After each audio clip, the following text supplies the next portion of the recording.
Wait, don't scroll. Want to know why his meat is softer and cheaper than anyone else's? Dive in now and get the inside scoop. Everyone's talking about asterisk in Zamari village, Nigeria. People loved eating meat. In fact, almost everyone in the village was growing big and strong, some even too fast. This was because they were eating meat nearly every day. Why? Because meat was very cheap. Even people from other villages came to Zamari to buy meat. Rich men who passed through would stop their big cars just to buy meat from Sadique's butcher. Sadique was the main butcher in the village, and his meat was always fresh, soft, and affordable. But there was something strange. Nobody really knew why Sadique's meat was so cheap, and no one knew why. Sadique always prepared and cut his meat at night when everyone was sleeping. Some people started talking. A few villagers even refused to buy meat from Sadique. They said they had heard gossip like Sadique was mixing cow meat with some other kind of meat. Some said it might be meat from another animal or even something worse, but they were too afraid to say it out loud. One evening, 2 village men, Baba Idris and Raji the tailor, sat down under a tree and talked. They were both worried. But Idris, Raji said, scratching his beard, "Don't you find Sadique's meat too soft? It has no bones. It doesn't feel like cow or goat meat." "You are right," Baba Idris replied. "Even goat meat is harder. This one is soft like boiled yam." They decided to find out the truth. So they made a plan. The next morning, they would go very early to Sadique's butchery to see what kind of meat he was preparing before anyone else got there. Before the sun came up, while the birds were still sleeping, Baba Idris and Raji were already sitting quietly near the butchery. They had brought hot porridge and sat on a bench, pretending to just be early risers. Sadique had not yet opened his shop. After a while, Sadique came walking down the road, carrying a black plastic bag in one hand and a bunch of keys in the other. He looked surprised to see Baba Idris and Raji, but then gave them a big smile. "Ah, my brothers, you are early today. You want the freshest meat?" "Hey," he said happily. "Yes," Baba Idris replied. "We came to buy meat before it finishes." Sadique opened the butchery and let them inside. Everything looked clean, but something didn't smell quite right. It wasn't bad, just different. "We want 2 kilograms of meat," Raji said. Sadique bent down, opened a box, and brought out some red meat. It looked very fresh, soft, and juicy, but strangely, it had no bones at all. Baba Idris touched the meat and looked confused. "This meat is too soft," he said. "It feels like boiled bread." Raji picked up a piece and sniffed it. "What part of the cow is this? Is it leg, chest, or back?" Sadique laughed. "Oh, my friends, you don't know premium meat. This is from the neck and the softest part." "Neck?" Baba Idris said. "Even cow neck is not this soft." "Sadique grinda. My cows are different. I feed them special grass. I even play gospel music for them at night. They are happy cows." "Gospel music?" Raji repeated, looking shocked. "Yes," Sadique said. "Happy cows give soft meat." But Baba Idris was looking at something else. Below the table, he saw a black plastic bag, the one Sadique had brought. Something round was pressing against the plastic. It looked like a head. "Sadique, what is in that bag?" Baba Idris, Sadiq, quickly kicked the bag under the table. "Oh, that? It's just a cow head. Special kind," he said. "It looks like a human head," Raji whispered to Baba Idris. "Bring it here." "Let us see," Raji asked Sadique. No. That cow was shy, even when alive. It didn't like people staring," Sadique said jokingly. Raji and Baba Idris didn't laugh. They just stared at him. Sadique tried to explain more. He said the meat was soft because of how well he treated the cows. He said people were only spreading lies because they were jealous of his business. "Don't listen to the gossip," he told them. "Those are other butchers trying to bring me down." Raji and Baba Idris nodded slowly, but they were still not sure. Sadique gave them the meat in a bag, expecting payment. But Baba Idris suddenly said, "We forgot our money at home." "Yes?" Raji added quickly. "We left in a hurry." Sadique looked at them for a moment. then smiled. No problem, my friends. Just come back with the money later?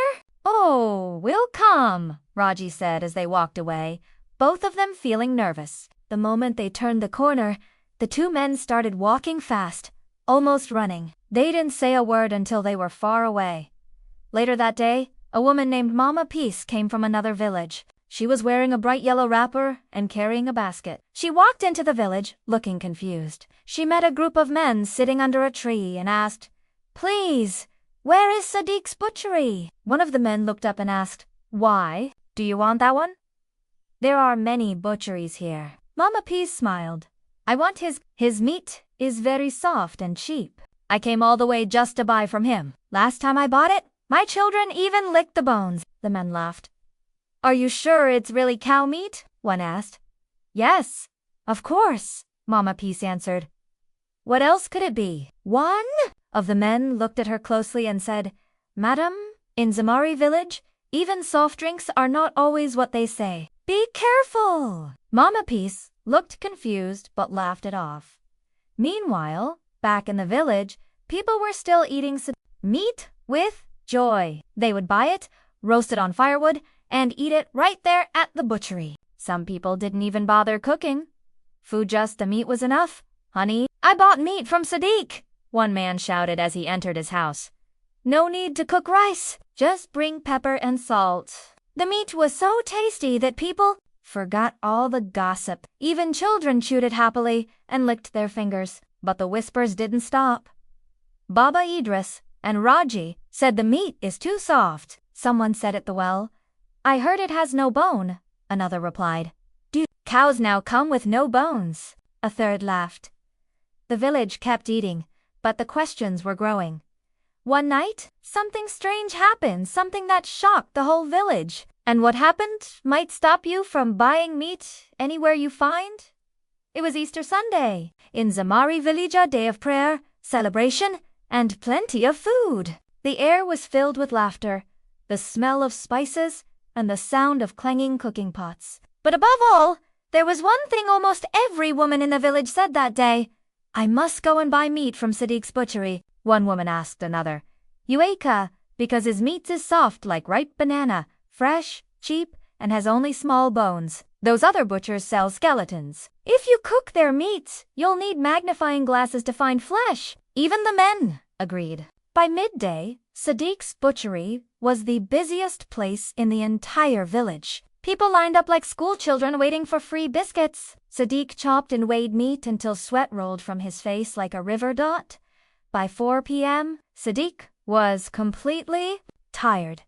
His hands were sore, his shirt was soaked, and even his knife looked like it needed rest. When the crowd finally reduced, Sadique packed the remaining meat, cleaned the table, and looked around. The village square was quiet. Most people had gone to prepare for evening church service or dinner with family. Sadique looked at something under the counter, a black plastic bag. It was round and heavy, shaped like a small watermelon. He picked it up and looked around carefully. Then, with his normal cool face, he walked out of the butchery and headed toward the fruit market.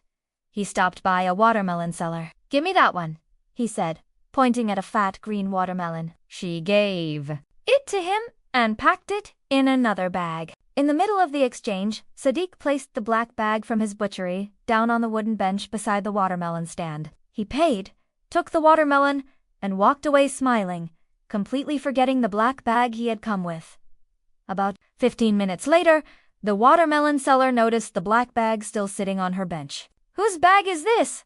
She asked aloud, looking around. Nobody answered. She looked left, then right, then bent down and opened it slowly. The moment she saw what was inside, she gasped and jumped back like she had stepped on hot charcoal. Is this? People around rushed over. What happened? She pointed at the open bag, her mouth wide and shaking. One bold man stepped forward, looked inside, and froze. Then another, then a third. Asterisk, it's a head, a human head, the man shouted. Dot! Screams filled the market. People ran. Some covered their mouths. Others whispered in fear. Who brought it? Someone pointed. I saw Sadique here. He was holding a bag that looked just like that one. Yes, I also saw him, another shouted. He came to buy watermelon. In less than 10 minutes, a crowd had formed. People were confused, angry, and scared. Back at home, Sadique was washing his hands, preparing to rest. That's when it hit him. Hey, my black bag. He grabbed his slippers and ran like a goat chased by thunder. He rushed through paths, dodged puddles, and finally reached the watermelon stand. But what he saw shocked him. A huge crowd had gathered. People were shouting, some were holding sticks, others had their phones out. The black bag was open in front of everyone, and the head inside was now clearly visible. Sadique froze. The watermelon! Sella saw him and pointed. That's the man who left the bag. All eyes turned to him. Sadique blinked. Me? No! My bag was different. Mine had, chicken bones. Chicken bones that looked like a human head. Someone asked. Another man shouted. So all that gossip was true. This is why I stopped buying from him. Yes, a woman cried. That's why the meat is so soft. It's not cow or goat. It's something else. People rushed to war, Sadique. You are wicked. You made us eat abomination. One man threw a small stone, and it hit Sadique on the shoulder. He started backing away. Please, let me explain. But no one was listening. Just as the crowd was about to beat him, the village chairman, Mr. Gaba, arrived with 2 elders and a few strong men. Stop, the chairman shouted. The crowd paused. Let us hear from Sadique. What do you have to say about what was found in that bag? Sadique wiped his face. Stamaringu, Cheamang. I thought it was Papa, the chairman repeated. Yes, my friend gave me a round Papa. I carried it in the bag from the butchery. I must have confused it with something else. The chairman looked at him carefully. So you're telling us you thought a human head was a pawpaw? Sadique nodded nervously. Maybe it was dark. I was tired. I had sold a lot of meat today. People began shouting again. Liar! So we've been eating humans? That's why there's no bone in the meat. One old woman cried out, Sadique, you have fed us forbidden meat. We were chewing sin and smiling. Another woman added, I used to say his meat was sweeter than normal. Now I know why. Shame. The crowd got louder and more furious. The chairman raised his hand. Quiet. Everyone calm down. Slowly, the noise dropped. We cannot act like wild animals, he said. This matter must be investigated. But I will say one thing, we need to check Sadique's butchery tonight. The elders agreed. That evening, as villagers gathered at the square, a small group led by the chairman, elders, and a few trusted men went to Sadique's. They carried torches and tools. They opened the butchery. At first, nothing seemed wrong until they moved the wooden boards on the floor. There, beneath the butchery, they found a deep pit, and inside it were bones, many bones, not just cow bones. Some looked different. One elder shook his head slowly. My people, he said, we have been buying meat without knowing what we were eating. The news spread quickly through Zaman. Back in the village center, Sadique had been tied to a chair at the square. He looked tired and scared. His shirt was dirty and his mouth was dry. The chairman returned and looked at everyone. We have found bones under his butchery, he said, quietly. Many bones. The village fell silent. Sadique looked up, trembling. I was forced into it. It started with one accident and then I couldn't stop. People kept buying. Business was good. The chairman shook his head. You could have sold real meat like everyone else. Sadique dropped his head. A woman from the back shouted, This is why his meat was so soft, so tender. We have been eating abomination. Another woman cried, I served it to my children. Oh God. That night, the villagers burned down Sadique's butchery. The flames rose high into the sky, lighting up the village like a second sun. People prayed, others wept. Sadique was taken away by the local police who arrived later that night. By the next morning, every butcher in Zamari had closed. Their shop even, the innocent ones.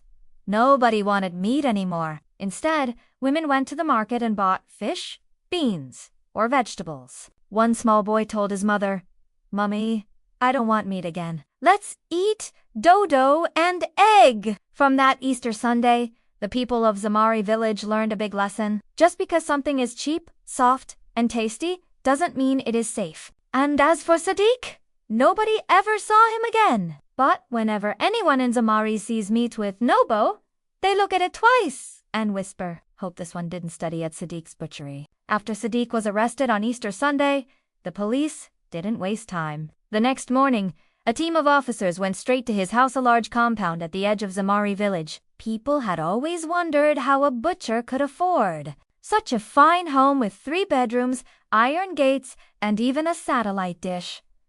The police searched the house thoroughly. In the back room, they found old bones, blood-stained black bags, and large knives hidden under the bed. Some bones looked human.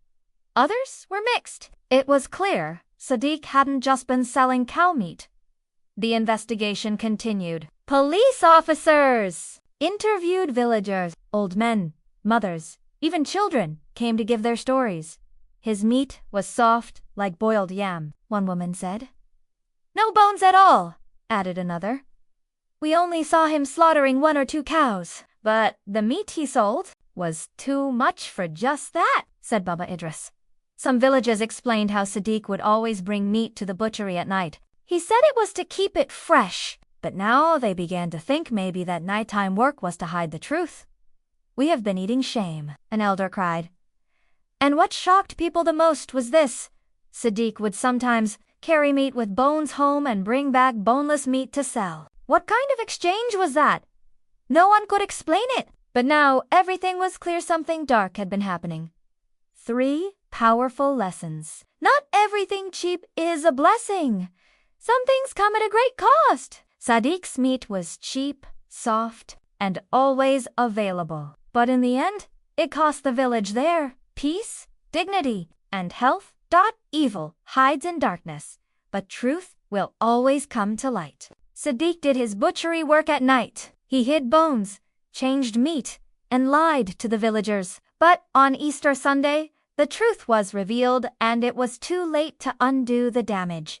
Parents must be careful. Just because something is cheap doesn't mean it is good. What your family eats must be clean, honest, and safe. Providing includes checking what you feed them. Ask questions. Choose wisely. Cheap things can be very expensive later. If you enjoyed this story and want more eye-opening tales like this, don't forget to subscribe. Stay updated with powerful lessons, real-life drama, and African village mysteries that will leave you thinking. Click subscribe and join the journey today.